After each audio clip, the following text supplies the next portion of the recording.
Thanks for downloading this episode from Teachers Talk Radio. You can find the full schedule and listen back to all our shows at ttradio.org. Enjoy the podcast. In today's educational environment, students and teachers are juggling a mix of face-to-face, online and blended learning courses. Canvas by Instructure helps teachers navigate these diverse learning experiences with a user-friendly virtual learning environment that offers flexible access to courses and a consistent learning experience, all while streamlining everyday teaching processes. The world's best schools and universities are using Canvas to create dynamic courses, collaborate seamlessly, and access actionable data that drives student success. Are you looking for lesson planning materials to kickstart the new term? We've got you covered. The Day is a global online resource that turns the news into lessons. We're offering listeners a free resource on Andrew Tate that you can find on thedaynews.co/Tate. Inspire personal development and critical thinking for your students by downloading the Tate Debate today and feel more confident addressing sensitive topics with your class. Visit thedaynews.co/Tate to find out more. This show is brought to you in partnership with John Catt Educational, publishing professional development books and resources to support great teaching and learning in schools around the world. Have you checked out their latest releases? Use the code JCTTR2324 for 20% off your order. Don't miss out. Visit johncattbookshop.com to explore their full range of titles and advance your own professional development today. Happy reading. Good evening, EduFolk, and welcome to the Wednesday Late Show.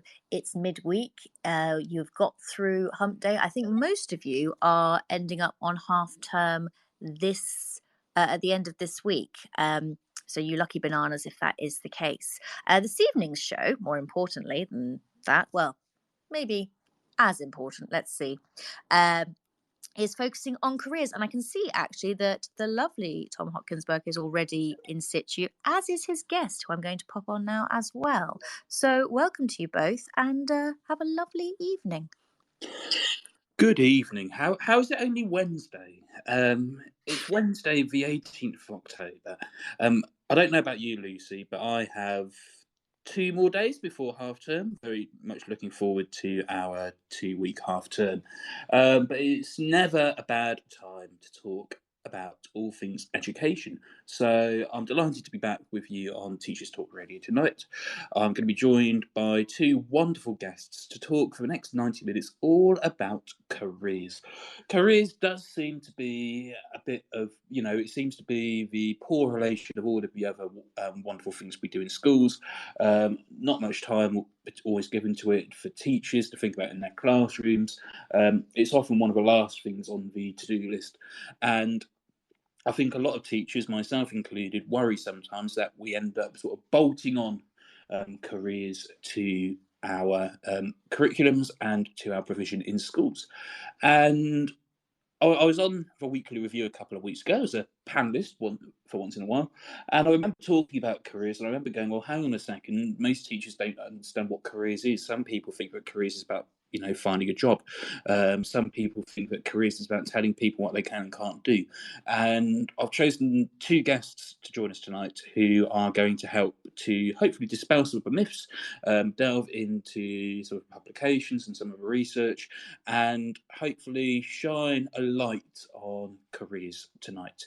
And that's what we're hoping to do tonight. So my first guest tonight is Janet College, and she is here now. And our second guest tonight is Chris Webb, and he's also here now. Janet and Chris, I know that you've got your own segments with me tonight, but if you do want to sort of add anything to in each other's segments, you're more than welcome to. You should just be able to raise your hand as one of the many different emojis, as Lucy is demonstrating here, as well as the crying face, the shocked face, the sad face, etc., the hands up, etc. So that will help me recognise how to get you in. Now, if you are listening tonight, one of the other things you can do, well, we can do 2 things. First of all, on the bottom right-hand side of your screen, there is a speech bubble, and you can use that to tweet along, share your views, share your thoughts on what Janet and Chris have to say. And on the left-hand side, there is a button which says request to speak. And so for those of you who are particularly brave, why not press that button on the bottom left-hand side and request to speak, just as Janet and Chris do as well. We've got plenty of messages for you throughout the next 90 minutes, but without further ado, Janet, very good evening. Welcome to Teachers Talk Radio. Good evening. How are you today? You're sounding very bright and bubbly. Is that half term on the horizon? It's nearly half term, Janet, nearly half term. But the good news is we can hear you loud and clear. So for those of you who don't know you, Janet, just introduce yourselves to the live listeners and also to those who are listening on demand as a podcast. Right. Well, I am an ex-teacher. I took early retirement about 10 years ago. Specialist subject was business studies and IT. And I got that tap on the shoulder back in the 1990s that said, there's a point for careers. Do you want it? And at the time, I wanted it, but I knew absolutely nothing about it. So I was very, very lucky in that I was sent off to Cambridge University to do a postgraduate qualification in careers education. And that makes me one of about 30 people in the entire UK that has got that qualification, I think. But it also gave me the bug. I realised, coming from a working class background, that careers education is so vital for social mobility that we can't do without it. So I got more and more involved, and I had to take early retirement because, unfortunately, my hearing isn't as great as it used to be. And if you can't hear what's going on in the classroom, you're absolutely stuffed as far as classroom control is concerned. So I decided to take early retirement and set up as a consultant. And in the last 10 years, I've worked with most of the MAT chains. I've worked with the Careers and Enterprise Company. I've worked with all sorts of careers hubs, companies. I've written resources. And I end up talking to people like you and getting on my soapbox and telling everyone about how important careers is. Yeah, I was going to ask you about how common that postgraduate qualification was in careers education, but you did answer my question there. Now, the reason why you're here, Janet, is because Ofsted has done a review of careers provision in schools, and we're going to have a look at what they recommend. We're going to look at what Ofsted says schools are currently doing well. We're going to have a look at see what Ofsted says where the provision is lacking, and think about what they are recommending that schools do. So I was just wondering if you start, Joan, because you're more attuned to the world of you're far more attuned to the world of careers than I am. Just a little bit of background about Ofsted's independent review and sort of how it's gone down in career circles. Right, okay. If you'll excuse me giving you a little history lesson here. Well, I'm a history teacher, Janet. Fire away. Careers used to be done to schools by something called the Career Service up until 2012. It was done by either the Career Service or they latterly called it Connections. And someone would come into the school, they would do activities, they'd do careers interviews, and that was it. Then back in 2012, a dreaded politician called Gove came along and said, right, we don't need Connections anymore. We're going to do away with it. We don't need to spend all that money. Here you are, schools. You can do careers. What do you mean you want money to do it and training? You don't know what you're doing. You're not getting anything. So the last 10, 12 years have been very much schools scrabbling to get their head around what careers is. And that has corresponded with the fourth estate coming in and the dawn of all these new jobs and technology that is changing the working world so much. So given all of that, you've just basically dumped it all on the floor in the middle of the sports hall and said, sort it out. So that is the background to why careers in schools is so confused at the moment. Having said that, the government is concerned that we have got more children that are NEET, not in education, employment or training. We have got so many problems with children dropping out of school, not attaining, not feeling that they have a role in the world. So a few years ago, they put out something called a career strategy. And that put in place some basic tenets that we need to work to. And they put together a company called the Careers and Enterprise Company that are supposed to help schools. Okay, now Ofsted has come in and done a second thematic review. The first one was done in 2013, and this one has just come out a few weeks ago. And there's quite a lot of really important details that especially SLT need to get their heads around. Quite simply because the way Ofsted is inspecting schools has changed. We now have the Common Inspection Framework, and they've been tweaking that ever since it came in. So careers now is getting more notice from Ofsted. And I have to say, it's very variable depending on the inspectors that you actually have in school. And I've seen it from everything where careers is barely even looked at to a full deep dive. So you can't rely on getting an inspector that's not particularly interested. And to be quite frank, careers can impact every single one of the 4 Ofsted inspection areas. That's how important it is. Well, yeah, certainly, because quality of education, you've got, how strong is the careers education. Chris and I will be talking about before, in terms of linking curriculum to careers, and of course, a huge impact on personal development as well, certainly. And so, yeah, Ofsted sort of waded in here. I suppose the background from sort of if we take an even bigger picture, is that Ofsted has been doing thematic reviews of all sorts of things. I remember a couple of years ago on TTR talking with a bunch of music teachers about the review of music education. As a history teacher, I've always had a lot of fun reading through the history one and going, oh, that's interesting. I wonder how many schools do that. The answer is not many, I don't think. But yeah, you mentioned, of course, Ofsted, and again, Ofsted variety and particular wants and needs of particular Ofsted inspectors. Yes, it is a bit of a lottery. It all depends on who turns up, and everybody I speak to. But I think Ofsted has a very bad rep at the moment, especially in the last 12 months. Everybody I've spoken to, including our school got Ofsteded earlier this year. It all depends on who walks through the door, and it all depends on what sort of person they are.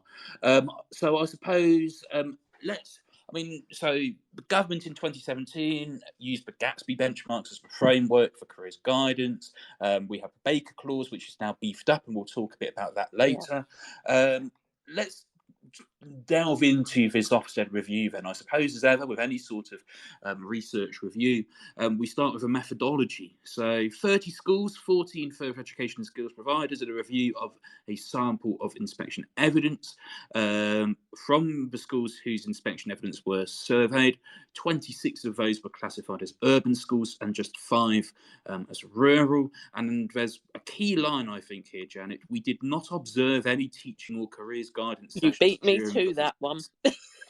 Right. Can I Back just to you. Is that good enough? Here? There is a difference between careers guidance and careers education. Okay. They did say they didn't actually witness any careers guidance or careers education lessons. Now, I can understand the issue around privacy in a guidance session, why on earth couldn't they have gone into a maths lesson and looked at a maths lesson dealing with a building surveyor, say? There was no reason for them not to have looked at careers teaching. It's a big, big hole. Added to which, they had problems from the look of the data sets. They had problems getting schools to take part. Those schools that did take part did so willingly, and I would say probably had quite a good provision in place, or at least a decent provision in place. Otherwise, they wouldn't have let them through the door. Let's be honest here. So, Indeed. for me, it's probably quite skewed. Yes, well, I mean, I remember speaking to somebody a few weeks ago when we were looking at another report into something else, and we were saying, well, look, the schools are self-selected. The individuals who are responding to this are self-selected, and anybody, I'm a secondary school teacher. I'm not a university researcher or anything, but a self-selected sample is not exactly going to be a unbiased sample, and you can't draw as many conclusions from it. And it talks about careers guidance versus careers education. Careers guidance being one of the Gatsby benchmarks rather than the other 7, I suppose. And I suppose we have a flawed methodology.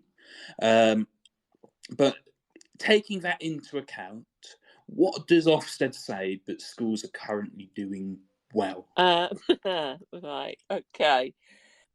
And also, do you agree? I don't think they actually said all schools are doing everything well. I think the overall answer was it's patchy.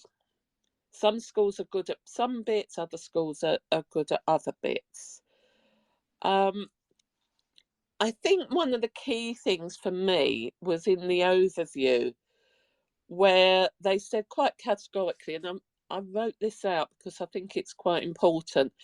Schools need to think strategically about careers and provide programs that are authentic, contextualised and personalised. And I think that is where they are finding things falling down. So why? I think the issue in many schools it is, and this isn't meant to be I can't think of the word I'm looking for now. It isn't meant to be sort of pejorative. But I think teachers are so busy and they have got so much to do that unless they can immediately grasp what is going on and what it's about and the value of it to them, they're going to put it to one side. They haven't got time or brain space for anything else. And let's face it, schools are being everything. We're being social workers, we're being SEND coordinators, we're doing everything, counsellors, the lot. So I can understand that. And the problem is that careers needs to be a whole school issue. It needs everyone on board with the idea that we are preparing these young people to go out into a world where the vast majority of them will need to work to bring in money. That, we're all, our subject is so precious to us and everyone should study this subject. But the end result is that should be giving skills to young people that they can take out and use in the working world. And that is the missing link between education and careers, how the skills transpose into the working world. But as you say, there's little to no time in the life of a busy teacher, and Chris and I also delve into this. So, I mean, we only have a certain number of days in the academic year. We only have a certain number of hours in the school day. Teachers are supposedly, although it's obviously not true, limited to 1265 by the Burgundy Book in terms of hours in the working year. Double that and you'll get close, I think. I suppose, so there isn't, is there at all, like the only solution is to find time. Is there anything else that can sort of help mitigate this? If time is not an option, what can be done?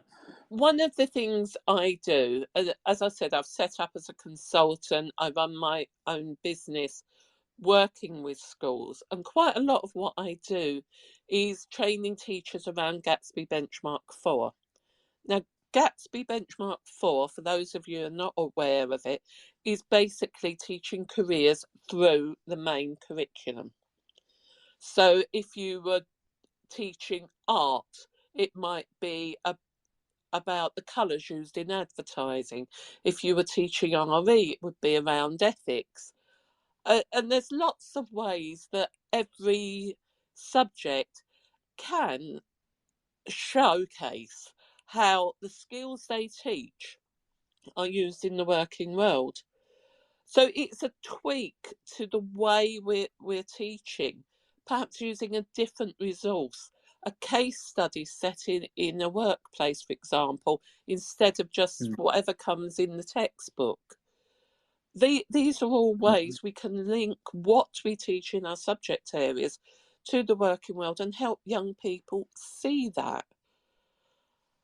And I suppose one of the key things as well, thinking about Benchmark 4, is it's got to be, and I have a lovely phrase which I use for all sorts of things. I have the joys of talking about well-being tomorrow to a different forum, and it's about weaving it in, not bolting it on. Oh, totally.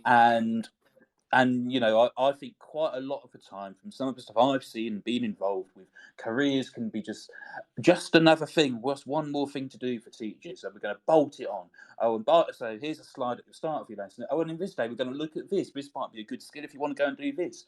And it's something, and perhaps something's better than nothing, but it's been done without a great deal of thought or care or attention. It's just been done because it has to be done.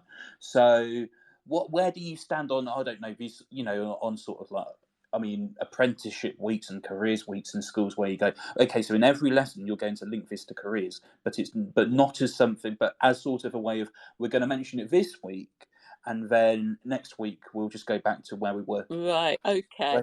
Where do you stand on that? Well, coincidentally, I was one of the founding directors of National Careers Week. And we, as a board, had a saying, every week is Careers Week. National Careers Week was brought about because careers has such poor status within schools, and it was trying to raise that status. I really believe that careers has to be embedded. It has to be a whole school ethos, just like numeracy and literacy is treated as everyone's role in the same way. In fact, the Ofsted thematic review said that school leaders, careers leaders, teachers, careers advisors are all important, and they all need to work together to make careers better for these young people. Yeah, I mean, 1 week is better than no week, and if it's fallen off a radar, then giving it a week is certainly something to embed it. But as you say, every week should be Careers Week. And as I, you know, in my extra capacity as a literacy coordinator, I like the phrase, every teacher is a teacher of literacy. But always, it's about weaving it in, not bolting it on. Now, this show is brought to you in partnership with John Catt Educational, publishing professional development books and resources to support great teaching and learning in schools around the world. Have you checked out their latest releases? Use the code JCTTR2324 for 20% off your order. That's JCTTR2324. Don't miss out. Visit johncattbookshop.com to explore their full range of titles and advance your own professional development today. Happy reading. So we've sort of set the scene. Let's have a look at where provision is particularly lacking according to Ofsted. And one of the things which comes up And it's one of those big things, I think, which is getting the balance right between the academic options and the technical options. And this idea of unbiased guidance, which is the Baker Clause, which is now wonderfully beefed up. Or I say wonderfully beefed up, it's sort of been given a few extras. I'm not sure how much beefing up is. I'll let you tell me whether you think it's been beefed up. For anybody who's completely new to the world of careers education, what is the Baker Clause? It's also called the Provider Access Legislation. And basically, it's a set of tick boxes that schools have to complete. And this is brought around because Lord Baker, he's the person behind the UTCs. And he wanted schools to promote the technical routes via apprenticeships and MVQs, etc., as being equal in parity to the academic, which is something I'm fully behind, because, different strokes for different folks. We all learn in different ways. So I'm fully behind that. But we were finding that schools were doing what we've always done. And let's face it, we're a profession of graduates. We know you go to university, you get your qualification, and then you go off into your profession. The majority of teachers haven't done an apprenticeship or haven't worked outside of the graduate route. So schools automatically default to go to university and get your degree. So the provider access legislation has said that every school must provide 2 experiences with employers or training providers in each of Key Stage 3, Key Stage 4 and Key Stage 5. There are various things that the school has to do. All of these need to be available and delivered to entire cohorts. You can't say, right, the top sets go and do this and the lower sets go and do this. It has to be universal. Everybody in that cohort gets to go. And that can be a year group, it can be a subject group. And each child must have 2 of those within certain dates in Key Stage 3, Key Stage 4. And they must have access to 2 in Key Stage 5. And there are certain things that these encounters have to have. They've got to have information about the qualifications that the training provider or company provide. They must have information about what career routes they could lead to. It's got to give an insight into the role with that training provider or company. And it must also be a 2-way thing. Children must get to ask questions and they should be participating. Now, also, though this isn't in the Ofsted thing, the Careers Enterprise Company has now added that they should have learning outcomes. So it's not just get the bloke in from the local bank to come and talk in assembly. There's got to be a learning outcome to it. And that is what is meant to make schools follow this path, that there should be seen to be parity of esteem between technical and academic routes.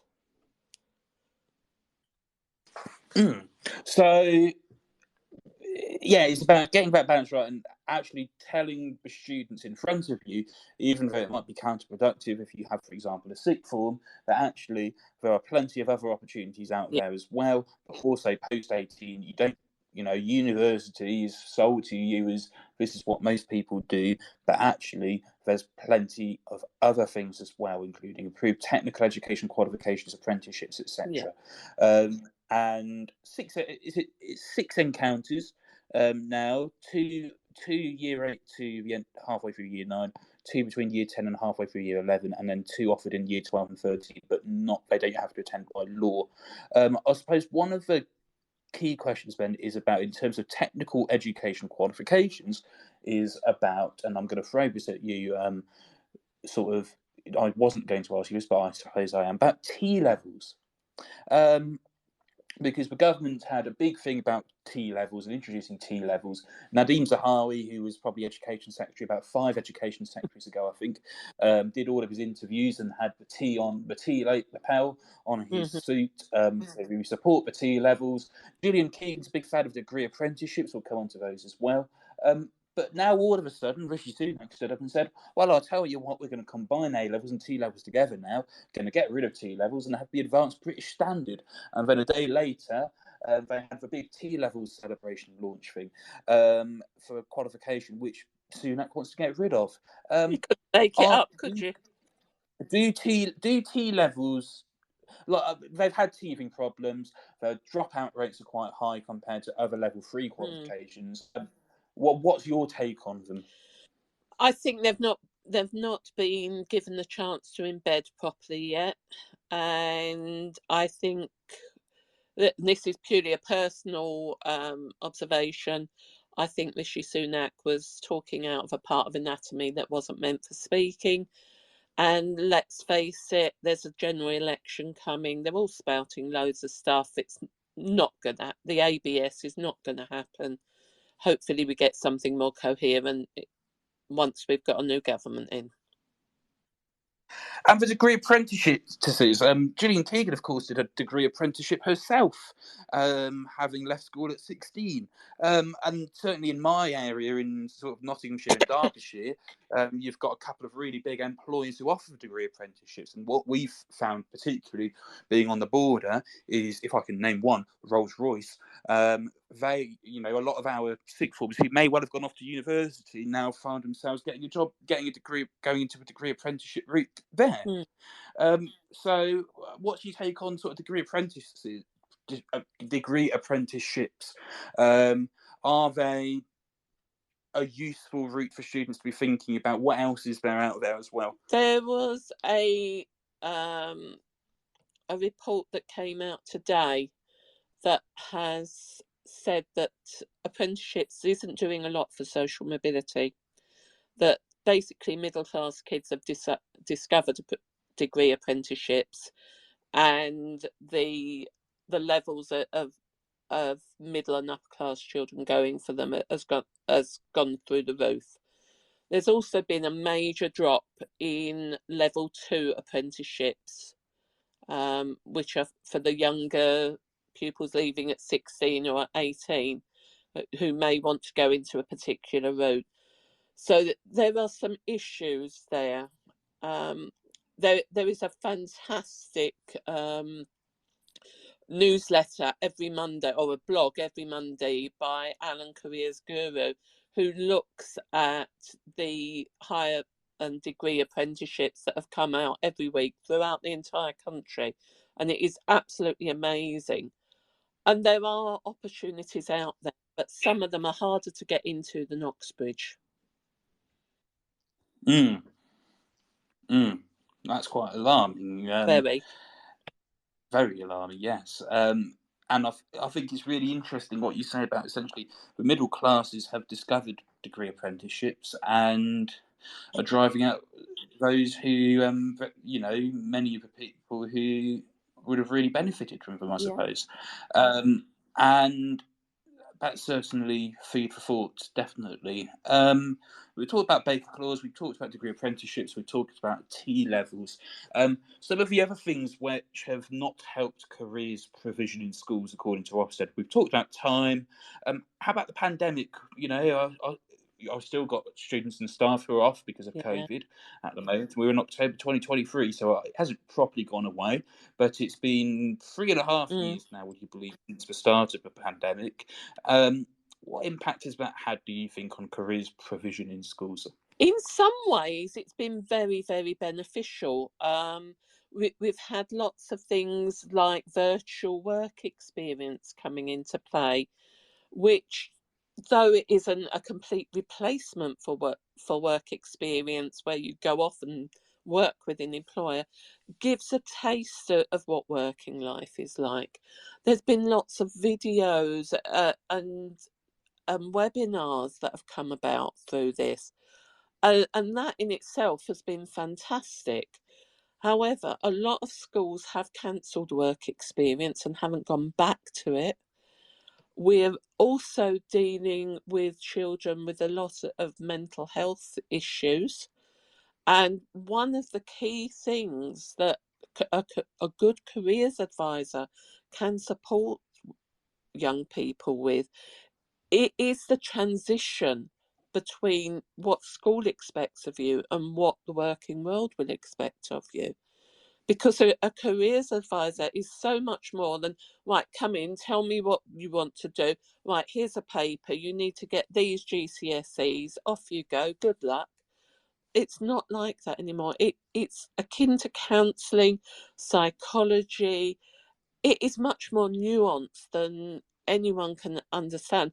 Every careers advisor, or the majority of careers advisors within schools, are level 6 qualified, postgraduate qualified, and they have got a whole armoury of support that they can put in there for children who are affected by the pandemic, who might be at danger of being neat or dropping out in some way. So this realisation, I think, is starting to come around more. People are starting to see the value of careers advisors and the role they can play in supporting young people. Having said that, the working world is very different now. We've got a lot more people working from home, so work experience opportunities aren't as plentiful as they were, and getting employers to come in is more difficult because they could be on the beach in Barbados for all we know. Yeah, and you're not wrong. And I think, yeah, some really important things to think about there. So, yes, lots of opportunities, but also some things to consider as well. Now, if we look at ultimately what Ofsted has recommended, it says, in terms of what schools and FE and skills providers have said, it says they should, number one, ensure that they take advantage of the potential benefits provided by networks like careers hubs, such as support for employer engagement. Number two, ensure that the careers programme is delivered by staff with the necessary expertise and with appropriate support from careers specialists. Number three, continue to develop staff knowledge of technical pathways, including T levels, and promoting these equally alongside academic routes using the DfE's updated statutory guidance. And finally, and making sure that encounters with employees, such as through careers fairs and talks, are delivered in a way that is most beneficial for pupils and learners. We've covered a lot of that in our conversation. One of the things that we haven't really mentioned as much is the careers hubs. So we have behaviour hubs, we have careers hubs, we have all sorts of hubs. It's one of the DfE's biggest things at the moment. It's all about the hubs. For anybody like me who doesn't really know what a careers hub is, can you shine a light on that? Yeah, I can. A careers hub is run by the Careers and Enterprise Company, and they are set up in various different areas. So each area will have its own careers hub, and they will provide opportunities for networking. They put on conferences, training, etc. They can link schools to their enterprise advisors, who are volunteers from business who will come in and work with the careers leader, because every school must have a named careers leader. And importantly, the statutory guidance said who has enough time to do the job properly. And that is something that's come out in the recommendations from the Common Z committee, that careers leaders must have that time, because a big chunk of the work that careers leaders need to do is networking and building up those relationships with local employers so that they can come in and support the school and support the teachers. Yeah, I mean, time's a big thing. I mean, the question, I suppose, to you is, how much time do they need? A lot more than they're We getting. a lot more than they're getting. What do we reckon? Half of their week without teaching, so that we can do this more. Well, that would be lovely. There are various different types of careers leaders. To be honest, there's no such thing as a careers leader, and they're all like that. You have careers advisors who are not teaching, and they also do the careers leading as well. You have teachers who are teaching their subject and are the careers leader, and in effect that was what I was in school, and I got the same downtime as a head of year or someone like that, and that wasn't enough even back then, and there's more to do now.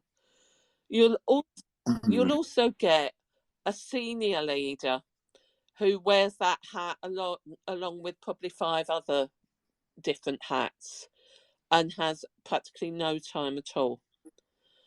So there's lots of different people, and occasionally you'll even get an admin person who is a careers leader. And one of the big issues within schools is the awful salaries that are being offered for non-teaching careers leaders. There's plenty of careers advisors, and careers advisors in schools are never offered enough money for a graduate position. But to be a careers leader as well and still be on 26, 28 grand a year, I mean, would you do it? Well, it's less than what a teacher earns in their first year. Yeah, exactly. And, you know, they're just entering the profession, aren't they? £30,000 now. Oh, wow. That'll go a long way today, won't it? But careers leaders do need the time because there is a lot to do. And if anyone is interested in the role of a careers leader, there's a fantastic handbook, and I'm not paid to promote this. I'm afraid, It's Janet, if you want to talk about your handbook, you're more than welcome to tweet us later. But Okay, we I will can't tweet. promote it Not now. my But hand. I'm sure it'll be wonderful. Janet, you've been absolutely fantastic. And do feel free to hang around for the next 50 minutes or so, because we are going to Can I talk to make Chris one now. more point And before I go? yeah, go for it. Very quickly. That one of the key things Absolutely. is making sure that all staff get CPD for careers. That's because it's going to be. How? And obviously CPD, from a teacher's perspective, it's meant to be continuous. So it's not just one-off session after school on a Wednesday. And there's lots of other competing professional development opportunities as well. So how? Yeah. So how are you how are you going to give teachers the professional development they need in order to truly understand careers and benchmark 4 and any of the other benchmarks they might have a role to play in as well? Yeah, well, that's what I spend all my time doing. So it is very important, and it needs to be done. Ofsted actually says within its Common Inspection Framework that all teachers should be well qualified in the subject that they are teaching. And if you're teaching careers, then you need to understand it. And every teacher is the teacher of careers. Janet, you've been absolutely fantastic. You're more than welcome to hang around while we're speaking to Chris. If you need to go anywhere, feel free to go anywhere. But it's been a real pleasure and a real privilege to share in your wisdom, Janet. So thank you very much. No, it's an absolute pleasure. Now, before we talk to Chris, we have some very exciting news at Teachers Talk Radio, because you may well have heard of Teach Meet Icons, which has been running since 2015, and it's been providing free face-to-face and virtual continuous professional development, CPD, for teachers, with a domain-specific approach that allows teachers to choose the events that are most relevant to their development as practitioners. Lots of different subject areas, PSHE, leadership, other things as well, international, of course, which Lucy helps to coordinate, and absolutely delighted. Yesterday, we announced that Teach Meet Icons is now Teachers Talk Radio Events. So you can find out more about our wonderful events wing, which is run by the wonderfully organised Steph Nichols, at our website, ttradio.org/events. And you can sign up for our free online and face-to-face CPD. So, for example, if you're an English teacher, Teachers Talk English is online on the 2nd of December. And then the new year, on the 6th of February, we have another online CPD opportunity for Teachers Talk Sociology. On the 20th of April, we have one of our face-to-face sessions in Manchester, and that is for the science teachers amongst you on the 20th of April. So do check out our website, ttradio.org/events. See if you can find your subject. Maybe we can have a careers wing as well. I wonder if we've got some people who would help to run that. But at the moment, we have got English, science, history, MFL, maths, geography, religious studies, international, and I think I said sociology, but I didn't. Sociology as well. But if you are a teacher of a subject, and I haven't just said your subject there, then please do get in contact with us at ttradio.org/events, because we've got some fantastic opportunities to take control of your professional development for free. In addition, we've got some fantastic shows coming up for the rest of the week. 7 days, 7 spaces. But tomorrow, Nathan Ginn is joined on the wonderful world of Podbean. The 19th of October at 6 p.m. He is joined by the wonderful James Pearce, and they are going to be talking about James Pearce's wonderful new book, which is, I need to find the title now, which is hidden from me. It's called Do You Want to Share That With the Class? Hilarious Anecdotes and Honest Advice for Primary ECTs. So that's absolutely fantastic book from Bloomsbury, and that show is going to be tomorrow on Podbean at 6 p.m. In addition, at 7:30 p.m. tomorrow night, we have Education Tonight, with the dynamic duo You Can't Stop Them From Talking, Adam Spence and Brent Poland. They regularly, as Lucy will be able to tell you, go on well beyond 9 p.m. And they are going to be talking about the latest EPI report. Why are white working class children underperforming in our education system, and why are gaps opening up between groups in outcomes? On Friday at 7:30 p.m. we have Tolly McCarthy. She's back for her monthly space, and she's going to be asking a really interesting question, one which is going to cause, and already has caused, a great deal of debate. Do parents care about 100% attendance anymore? In the wake of a pandemic, in the wake of lockdowns, in the wake of school closures, is this 100% attendance? Did parents ever care about 100% attendance? Does it really matter anymore? And what opportunities might there be in order for students who aren't going to school for anxiety-related reasons to continue to access education?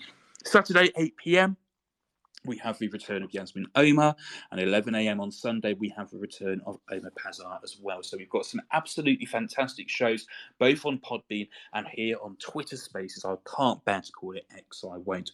Here on Twitter Spaces. As a reminder, this show is brought to you in partnership with John Catt Educational, publishing professional development books and resources to support great teaching and learning in schools around the world. Have you checked out their latest releases? Use the code JCTTR2324 for 20% off your order. Don't miss out. Visit johncattbookshop.com to explore their full range of titles and advance your own professional development today. Happy reading. If you want to be a host on Teachers Talk Radio, do get in contact with us at ttradio.org/contact. Tell us what you want to talk about. You can also email us at info@ttradio.org. And if you want to join in the conversation tonight, we've been talking all about careers.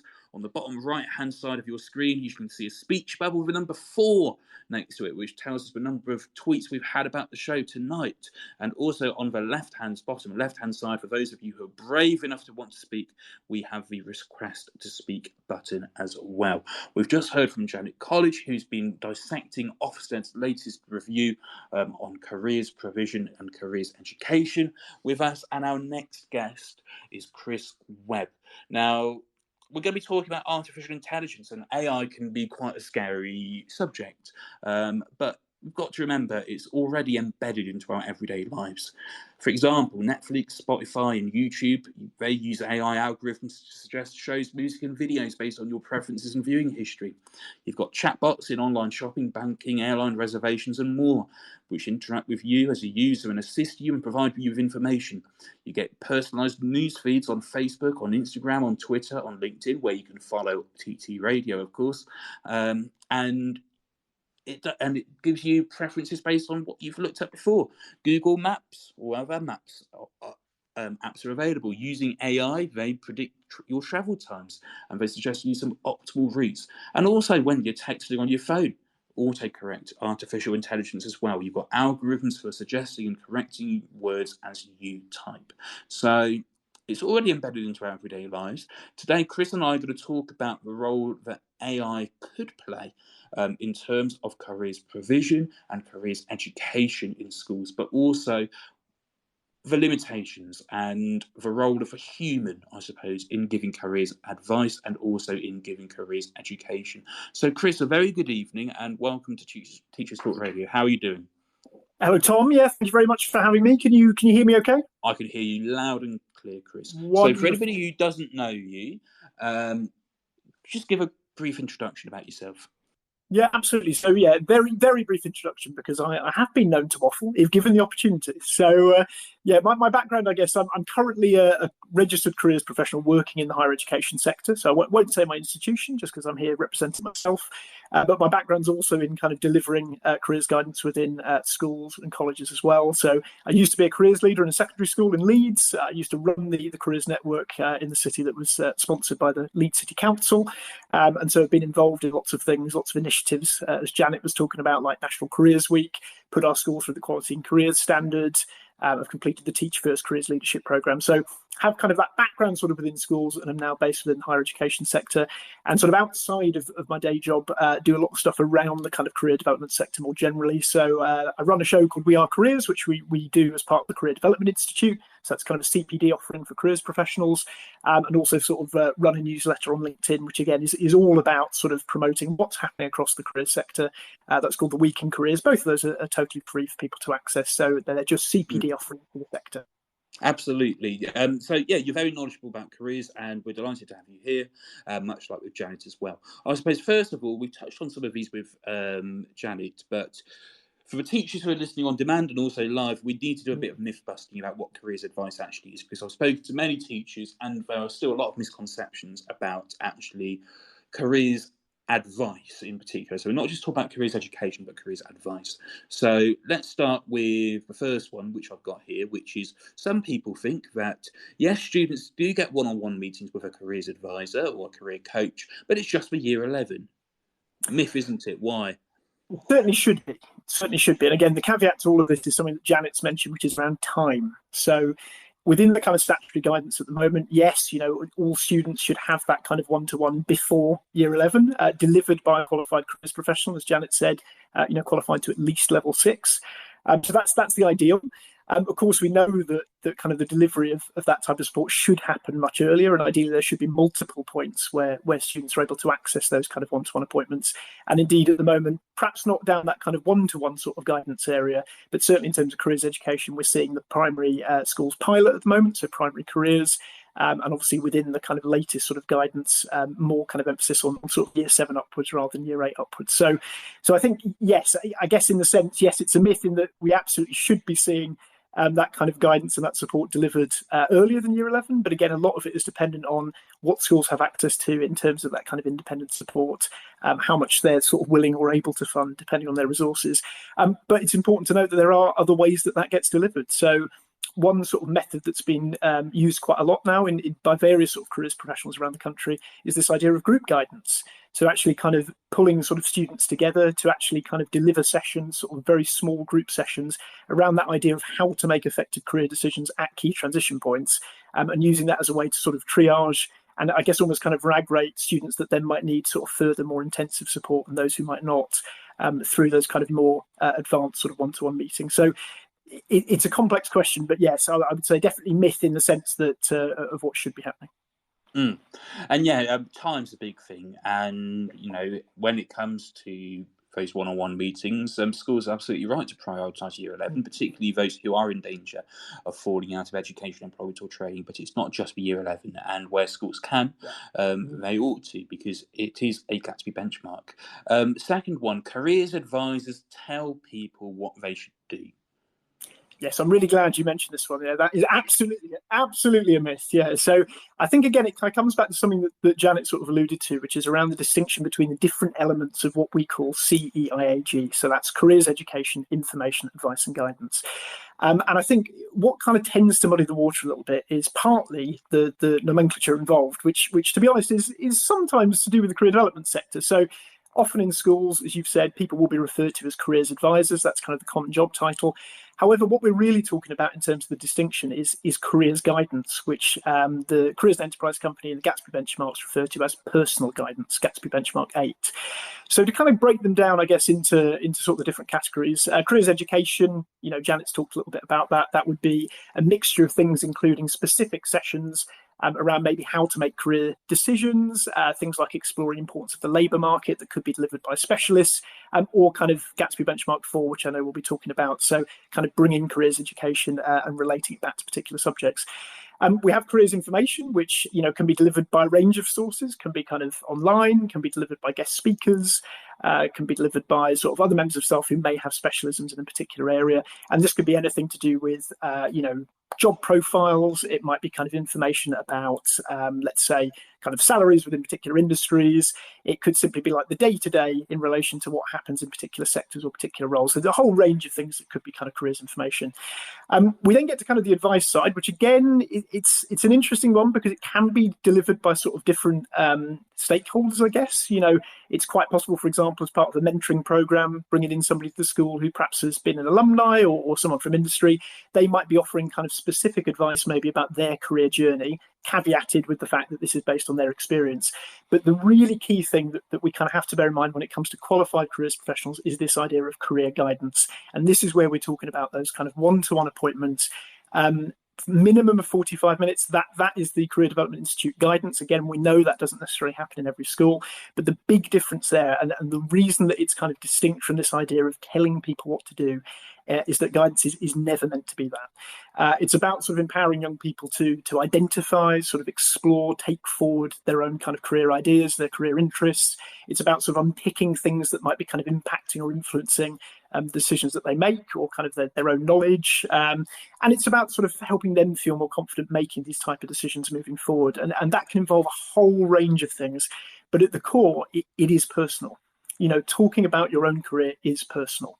So when it kind of comes to this idea of guidance, it can't simply be, it's not simply about information provision.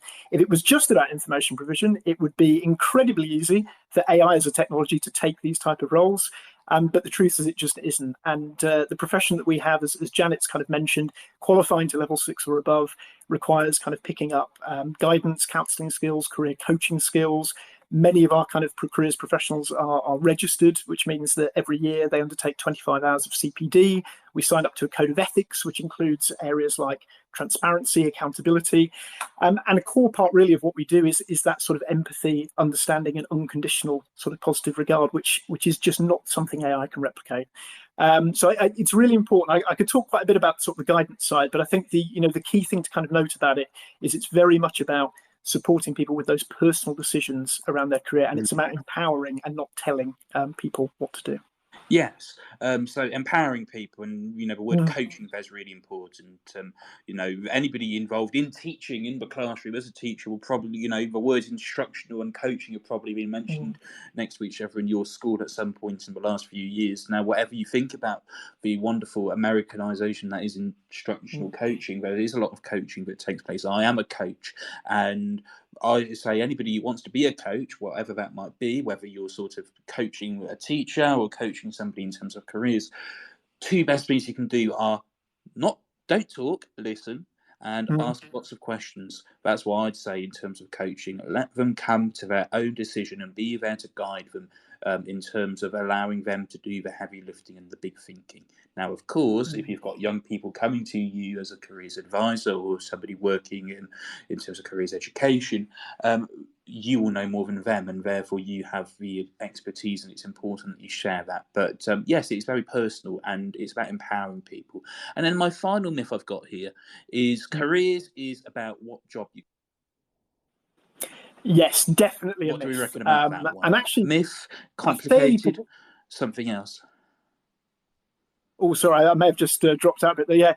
Yeah, I think absolutely a myth, and I think one that's actually very pervasive throughout society and throughout people's career journeys, and not just for young people, which is quite disappointing. And yeah, the reason that it's a myth is that career is our journey through life, learning, work. Your career is absolutely not just about the job you do; it's about how your work, your personal interests interact with every kind of facet of your life, and that's what makes guidance so complex, because it's not just about saying what you're going to do for a job when you leave school. It's about helping people to try and kind of consider, what do I want my life to look like, and what sort of decisions might I have to make to kind of get me in that general direction, but also how can I kind of manage this once I leave the safety of a really supportive network. How am I going to independently make these type of decisions? So yeah, absolutely a myth, and I think it's something actually we could do with talking about more often with adults as well as young people. Definitely. Now, the reason why you're the reason why you're here tonight, Chris, is because I asked Janet whether she wanted to talk about the role that AI could play, especially since the government is now talking about AI in many aspects in education, including careers. And she said, well, actually, somebody like Chris would be very well suited to it. So that's why you're here, Chris, because you were highly recommended by Janet. And I suppose the first thing I want to talk about is just, again, big picture, sort of looking at the whole thing. Are there any key developments in AI, in education and in careers education that teachers should be aware of? Yeah, always. It's a big question, yeah. And I think I kind of caveat what I'm going to say here with sort of stating that realistically AI is in some ways like any technology. There are benefits and limitations, which we'll talk about. But also, like anything that you might include as part of a careers provision, it only really can be successful if it complements what else is there. Holistic practice, you've both talked about that idea of Gatsby Benchmark 1, of having that kind of whole school program and why that's so important. And I think it's in essence very similar with AI. Yes, AI can probably help with aspects of careers education, certainly with aspects of careers information. I would generally kind of steer clear of kind of moving it towards advice and certainly guidance. But certainly with careers education and information, I've got a few examples I can kind of talk about today in terms of how it can kind of help solve some of these problems. However, what I would say, again, with all of that is much like bringing employers into the curriculum, much like using opportunities like mentoring, work experience, all these type of things, they don't work in isolation. So just kind of having the technology in and of itself is not going to solve these problems. The other side of things, which again, I'll sort of caveat this with, is, and particularly in relation to the government's kind of hackathon that you kind of alluded to, there's that Albert Einstein quote about, if I had an hour to solve a problem and my life depended on the solution, I would spend the first 55 minutes determining the proper question to ask. For once I know the proper question, I could solve the problem in less than 5 minutes. And I think that, for me, is where this kind of idea of the hackathon, in principle, you could say kind of makes sense, although there are some serious kind of concerns I have with it, which we might get onto. But I would argue that the government don't necessarily know, and the DfE don't necessarily know what the problems are they're trying to solve. Certainly with some of the ideas we've seen talked about, can AI basically deliver careers advice? And can it help prepare EHCPs, things like that? I would say that they're probably asking the wrong questions in terms of where are there gaps at the moment where actually AI is well positioned to kind of solve problems, which we'll talk about a bit later, and where is it actually not positioned at all to kind of solve those problems. So in terms of sort of what's happening generally, I guess kind of in sort of the careers education space, quite a lot of kind of ed tech firms, I won't name specific ones on here just for kind of reasons of fairness, but quite a lot of ed tech firms that specialize in kind of careers platforms are already building this type of kind of AI technology into what they do. And this can be things, for example, like building algorithms that bring together all of the kind of course information that they have available to them, the kind of skills profiling tools that they have on these careers platforms, and then kind of mapping them together. So essentially, it's kind of personalizing the experience for students. So when they go on these platforms, they've filled in kind of a skills profile assessment. It kind of comes back and says, you're really interested in this, this, and this. And then immediately it's kind of mapping or doing a better job of mapping local opportunities and kind of showing them and doing a bit of kind of nudge theory in terms of kind of giving them notifications based on what they've been looking for. So I would say those are kind of the type of things that on a practical basis, are kind of already out there, already sort of being implemented.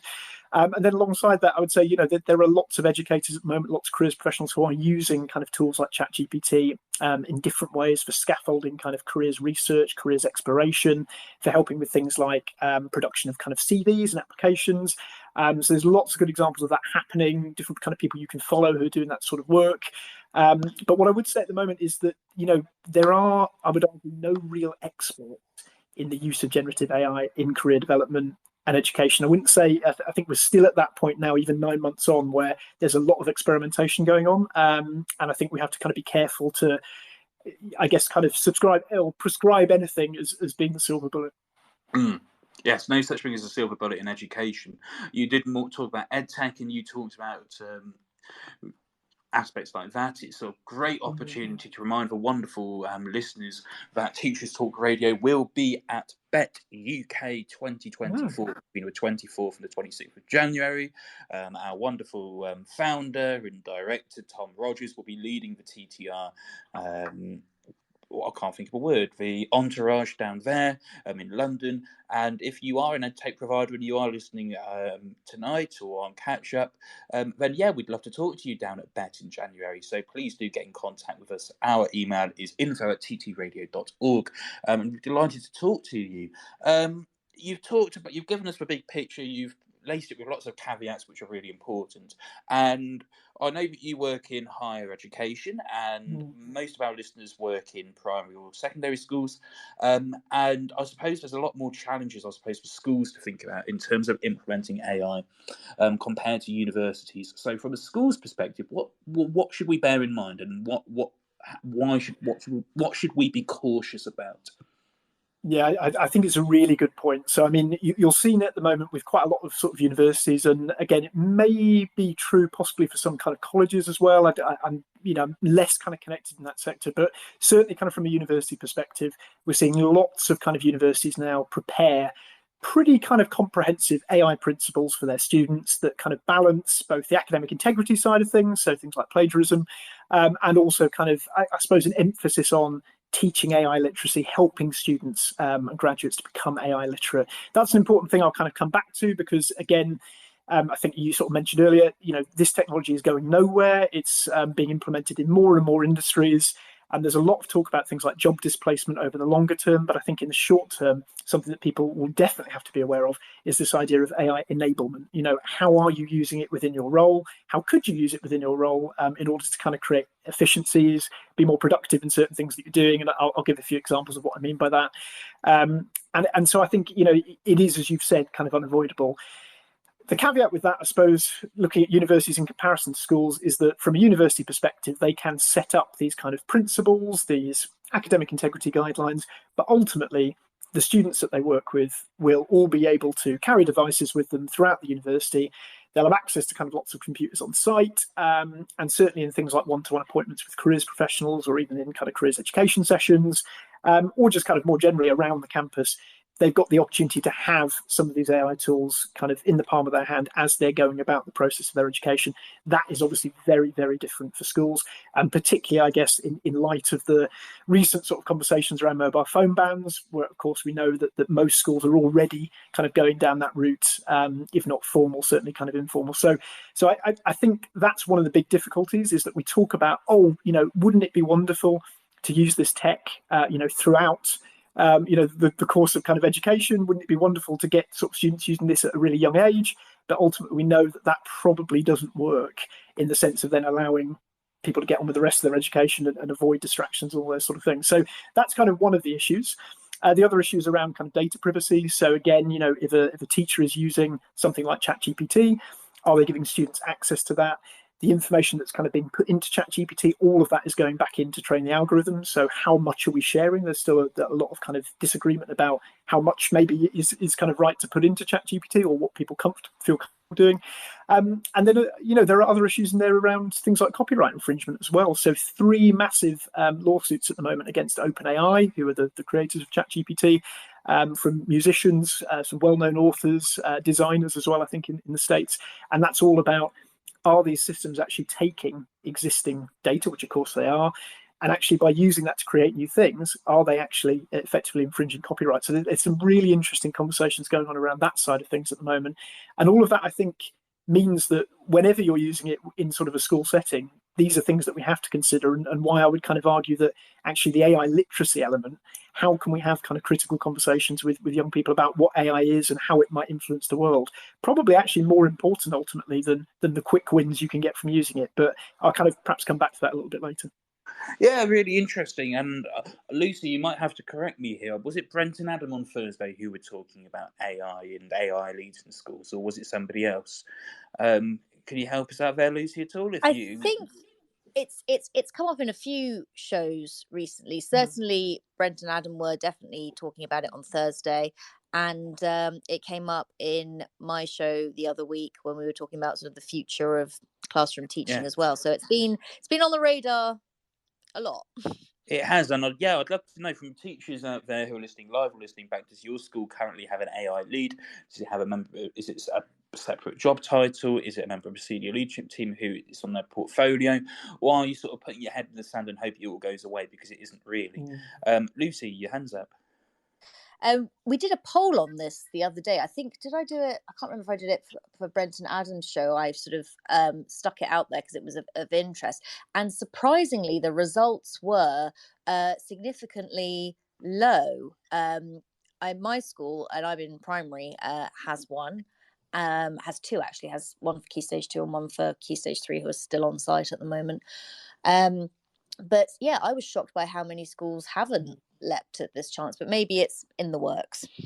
Yes, possibly. I remember delivering some training on ChatGPT back in January at the start of this calendar year. But since then, no, we haven't really talked about it that much. But I can always tell when a student has used it, particularly the older ones, and I can always sniff it out, and they're quite honest and they're saying, well, actually, we did use it. And I think, certainly from my perspective as a history teacher, teaching a lot of writing, I think the craft of writing and actually how to construct good writing, sometimes AI can get in the way. And, I'm sure there are some wonderful AI apps and programs out there which will help with writing. At the moment, I don't think ChatGPT is very good at it unless you program it correctly. Anyway, we've gone very much off topic there. And we've talked about data security with ChatGPT, how it's used to basically reprogram. Any other ethical considerations we need to be aware of?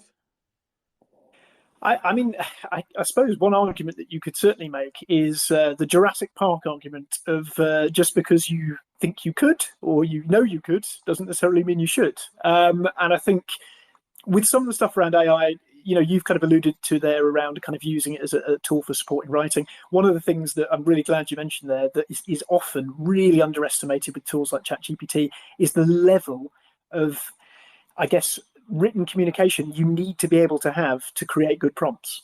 So that's kind of a good starting point, because I think, sometimes there's this idea that, yes, this technology is super intuitive, and in a sense it is. It's based on natural language. But actually, in order to create, as you were saying, the type of prompts that would really help, to kind of craft your writing better, it requires a lot of experimentation. It requires a lot of baseline knowledge of generally kind of written communication. So that's really important to know. And I think the same is true there for how you might use it within a school setting. So, there's a range of different ways that you could kind of use it. And I think, things like, for example, generating sort of images through tools like Midjourney or DALL-E to kind of prompt careers education discussions. So there's been a lot of talk around how sort of certainly in kind of earlier models, these kind of image generation tools were creating quite stereotypical images of particular jobs. It might be kind of, very male dominated or, very, let's say, kind of dominated by maybe one particular kind of race and very stereotypical in the way that they portrayed those roles. Because, of course, it's based on data that we've created. It's very Western centric, or it certainly was very much at the beginning. So I think there's those type of things you can use it for, sort of simple things to kind of create ideas. And it generally can be very good for idea generation. That can also kind of stretch to things like, idea generation for maybe careers newsletters you might be using in schools. It might be kind of icebreakers for a careers lesson, based on a particular theme. It can give you perhaps 10 ideas as starting points.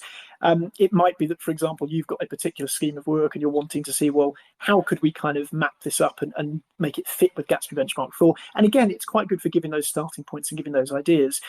But I think to kind of come back to that idea of just because you can, does it mean you should?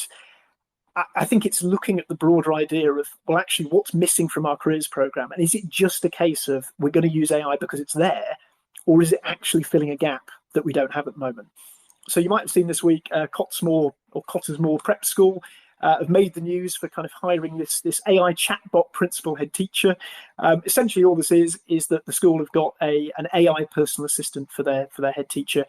The role of this AI personal assistant is essentially to kind of crunch educational data it's been trained on, make suggestions based on this data analysis, act as a sounding board for kind of strategic decisions. Sounds quite scary, but it's certainly the way that a lot of industries will be going in terms of kind of using AI as, I suppose, almost like a super brain to analyze a lot of their internal data and to kind of offer solutions. Not final, kind of maybe answers to strategic problems, but different solutions from a slightly different perspective to a person. So that's an example of kind of maybe how one school's using it from a very, very top level, strategic level.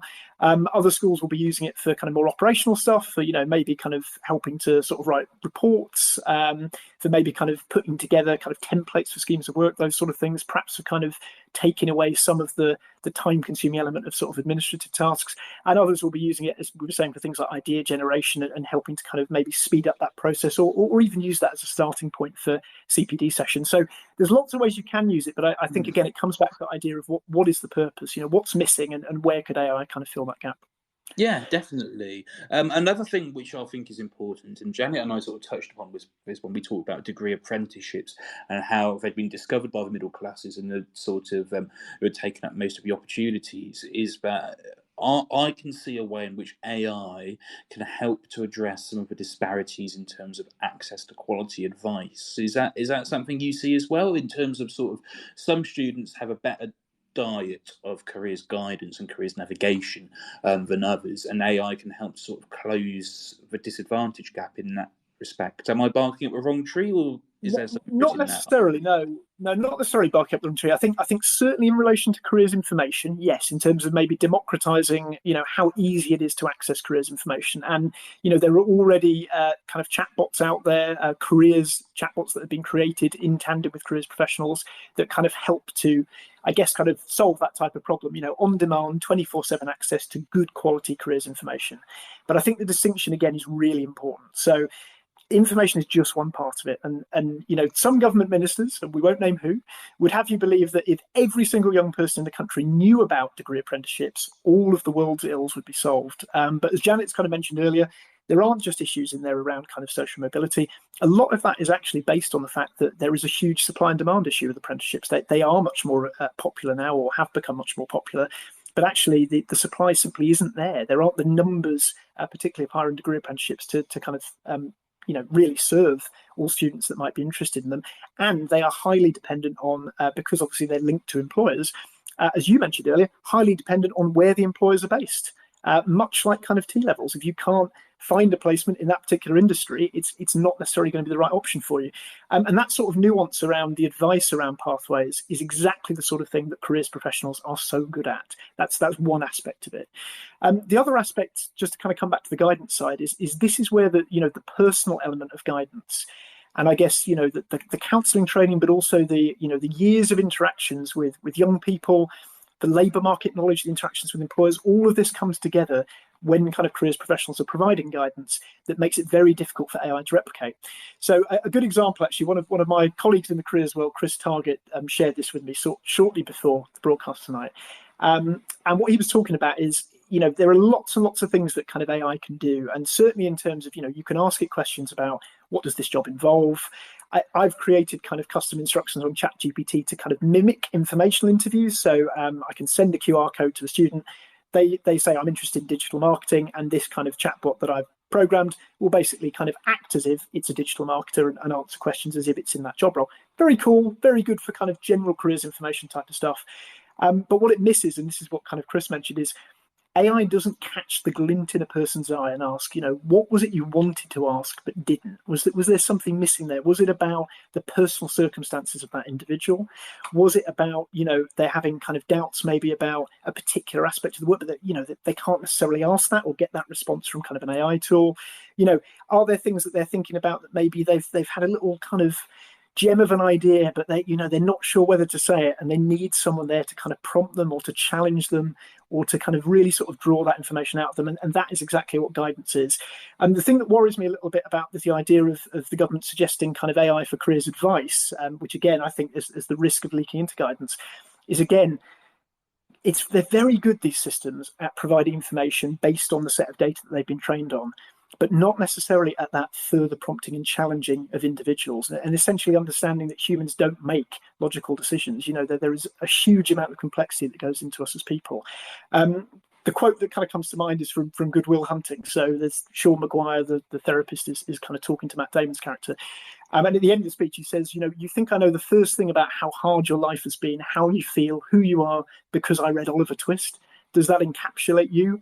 And I think that's the issue when it comes to kind of AI and this idea of giving advice and guidance is, you just because you have information about what someone's interested in does not mean that you're necessarily going to be able to help guide them on those decisions or kind of look into the complexity and the nuance there. So, yeah, I think from sort of my perspective, yes, from the careers information standpoint, there's real opportunities in there. And like I say, some ed tech careers firms are already doing this to really kind of democratize how easy it is to kind of get access to good careers information. But certainly in terms of the advice and guidance piece, it's really important we have qualified careers professionals doing that work. So it's very much for me about AI augmenting kind of what we do in that space and not replacing it. Definitely. You sort of touched on my next question, which was going to be, can AI ever replace a fully qualified career navigator, career coach, career guider? Before we get on to that, this show is brought to you in partnership with John Catt Educational, publishing professional development books and resources to support great teaching and learning in schools around the world. Have you checked out their latest releases? Use the code JCTTR2324 for 20% off your order. Don't miss out. Visit johncattbookshop.com to explore their full range of titles and advance your own professional development today. Happy reading. If you want to be a host on Teachers Talk Radio, do get in contact with us at ttradio.org/contact. We do have some slots available, but we are frantically running out. It may be your half-term ambition to sign up, apply to be a host, and we'll give you your full technical induction and a 2-show trial. If you want to join in the conversation tonight, then you can join some of the tweets that we've had. Paul Foster has said, my own highlight of careers advice in school was JigCal, automated careers selected on answers to 40 questions. I like drawing, so it told me that I should be a fashion designer. And Janet replied, that is why seeing a careers advisor is so important, to help sift all the information and personalise the process. And by the way, those sorts of quizzes are only a starting point for the process. So yeah, do get involved. We've got more people tweeting in. If you want to call in as well, you're more than welcome to. Bottom left hand side of your screen, you have a wonderful request to speak button. Please feel free to press that, and we'd love to hear from you as well. We've heard from Janet and Chris so far tonight. We've got some first-time listeners tonight. We've got Oliver Jenkin, very good evening to you, and Rhys Davies as well. He's been here from the very start. Very good evening. We've also got some regular listeners as well who are here. Say, Paul, a very good evening to you. Anthony as well, good to see you in space. And Peter as well, who I believe is listening in from Colombia. So a very good evening as well. And of course, a very good day to all of our listeners listening on Catch Up on our website, ttradio.org/listen back. So we've mentioned some of these things. You've said that AI can't really put your career specialists, your human specialists out of a job because they can see the glint in somebody's eye. But are they going to get close to taking career specialists out of their jobs? Or is it foregone conclusion there's still going to be a really significant role for humans in this process? I think the opposite, actually. So I think it's going to potentially free up careers professionals to do more of the work that we're specialised to do. And I actually think there could be, perhaps slightly longer term in schools, but certainly we're seeing in universities conversations around actually whether that could be true for teachers as well. So this idea of certainly one of the things that's kind of coming through in conversations in higher education is, whether the access to such a big body of domain knowledge will mean that effectively kind of professors and lecturers become more like coaches, which I know you kind of alluded to earlier, and facilitators rather than kind of teachers in perhaps a more sort of didactic sense. So I think that, the same could potentially be true and could potentially go this way for careers professionals too, where actually the access to more quality careers information on tap on a very scalable level in terms of 24/7 access, chatbots, natural language, easy to use, good user experience, whether that then sort of frees up careers professionals to do more of what we are specialised in, which is delivery of careers guidance. Now, that is the dream scenario. Do I necessarily trust and have faith in policymakers to take us down that route? Not necessarily, but that is certainly the way that, if the technology was used in an ideal way, that would be what would happen, in my view. It's always good to be optimistic, and let's have faith. Oliver's called in. Very good evening, Oliver. Welcome to Teachers Talk Radio. What would you like to add to the conversation tonight? Oh, thanks for having me on. Yeah, I mean, it's been an absolutely fascinating debate, and I really, really appreciate the myth busting that Chris and Janet have been doing about the career development profession. I think we are making progress. I'd agree with Janet there, but we really, really need to get back to a point where career development work is a valued, legit profession, appreciated and remunerated to the same degree as teachers, higher education lecturers, social workers, and other workers of that kind of stature and training. But I was going to say about AI. I think where I personally, speaking as a career development professional, would love AI to support my work is in the parsing and crunching of labour market information, so that I can then quickly and efficiently reach the kind of information that maybe my client would find helpful. So which job roles are on the increase, where the skills demands are, to help inform their guidance process. So that in a sense, I can take the raw labour market information and use my guidance skills and knowledge to translate it into usable labour market intelligence, if that makes sense. So that's just something I wanted to add there. Absolutely. Chris, do you want to reply to that? Yeah, nothing really to add. No, completely agree. And I think, again, sort of comes back to that point about, augmenting what we're doing rather than replacing it. We're seeing some of this stuff already. So some kind of labour market sort of information tools are starting to bring in this, algorithms or kind of ways to sort of scrape data and be able to sort of present that kind of visually, make it much easier for sort of people to access. But I think, agree completely with what Oliver said there. It's about kind of using things that allow us to kind of get to the important bits that technology can't replicate, which is that being able to kind of have those conversations, to demonstrate sort of empathy, understanding, to use the kind of guidance and counselling skills that we have to help people explore how that information and how that data might impact on their own career decisions. And that's the craft that actually, if we have more time to do, is ultimately probably a positive thing. Yes, I mean, anything we can give anybody in a very busy profession the time to think deeper and think more creatively is certainly very much appreciated. Now, it is 8:55, so we are going to have to wrap up in a few minutes. But before we go, Chris, from your sort of expertise, any other advice you can give a busy teacher, and particularly in terms of Gatsby Benchmark 4, but also about use of AI in terms of careers as well? Yeah, I think two things, if that's okay. So one kind of very practical, which is, I would say, do experiment with the tools that are there, certainly the ones that are free. Bing, so on the kind of Microsoft Edge browser, is now kind of built in to that browser. It's got access to the internet, GPT-4 model, so you can just click it on the top right-hand corner. It can do things like draft emails for you, draft sort of, lesson plan schemes of work, those sort of things. It can be used to kind of answer questions in natural human language. So, if you're wanting to experiment in things such as, give me, 10 ideas for a careers education session based around history, that can be a really good way just to kind of start testing out those tools and seeing what you get from an idea generation perspective. I'd say particularly if you haven't used them, there can be that sense of reticence about, do I want to dip my toe into it? I think it's really worth trying. You might become addicted, but actually the real kind of benefit is it's just worth you being aware of it, because obviously as we've talked about already, students are going to be using it. It's important to understand that this type of technology is going to be kind of implemented in all sorts of industry, and already that's happening. So I think it's really important that we as kind of educators and careers professionals have an understanding, even if it's only a baseline understanding of how these tools work and how they could be used to help us.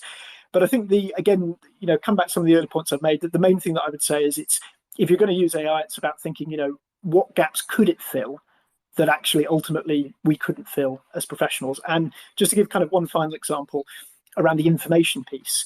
So I was working with a student a few years ago who was interested or said they were interested in becoming an architect.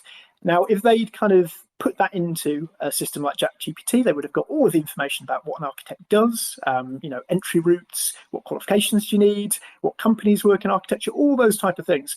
But actually, what got them to the stage later on, kind of in that academic year, was undertaking 2 work experience placements with a local construction firm and realizing that they thought architecture was actually really not for them, and kind of spending time with a project manager who completely inspired them to basically want to go into construction project management, coming back to the school, talking with a guidance professional like myself, reflecting on that experience, thinking about where did that leave them, and ultimately going down a slightly different post-16 path than they thought they would, but one that they really felt was better for them. Very, very difficult for AI to replicate something like that. And the same is true for teaching. It's a people profession. So AI might be able to support with certain elements of it, but there are going to be, huge portions of your work that AI is not going to be able to take in that fashion. So I think, it's just important to leave on that. And sorry, a bit of a soapbox, but I think it's really important to say, as good as the technology is, there's lots of great ways to use it, but ultimately it's about, how will it fit and where will it fit for your situation? And remembering that, as professionals, we have an awful amount to offer way beyond what AI can do. Thank you very much. Some really, really good advice there. And it is now 8:59, so it is time to wrap up. Thank you very much for joining us tonight on Teachers Talk Radio.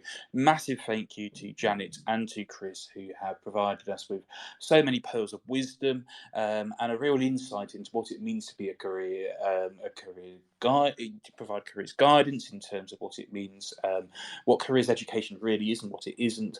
And allowing teachers to understand a really important profession and a really important vocation in a great deal more detail. And thank you very much again to Janet and Chris. Thank you to all of our listeners in live.